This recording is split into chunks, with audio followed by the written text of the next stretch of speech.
America is not perfect, but I stand with the majority of Americans who believe we are still exceptional, unparalleled. And I would rather have American leadership over Chinese or Russian leadership any day of the week. Because for generations, America has offered something better. Our security and our prosperity, yes, but our democracy, our very system of government, has been the aspiration of the world. And right now, it's at risk. It's at risk when the president decides you can pick and choose what rules you want to follow, when he ignores court orders and the Constitution itself, or when elected leaders stand by and just let it happen. But it's also at risk when the president pits Americans against each other, when he demonizes those who are different and tells certain people they shouldn't be included. Because America is not just a patch of land between two oceans. We are more than that. Generations have fought and died to secure the fundamental rights that define us. Those rights and the fight for them make us who we are. We're a nation of strivers, risk-takers, innovators, and we are never satisfied. That is America's superpower. And look, I've lived and worked in many countries.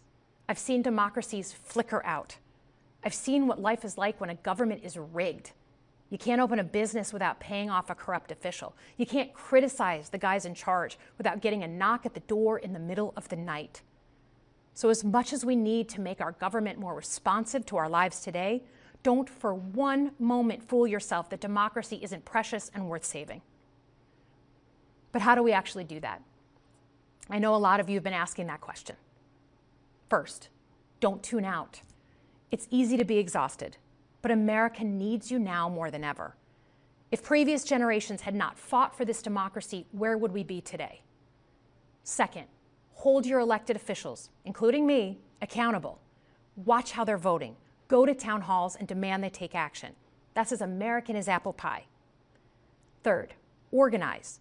Pick just one issue you're passionate about and engage. And doom scrolling doesn't count. Join a group that cares about your issue and act. And if you can't find one, start one. Some of the most important movements in our history have come from the bottom up. In closing, we all know that our country is going through something right now. We're not sure what the next day is going to hold, let alone the next decade. But this isn't the first time we've experienced significant and tumultuous change as a country. I'm a student of history, and we've gone through periods of political instability before. And ultimately, we've chosen to keep changing this country for the better.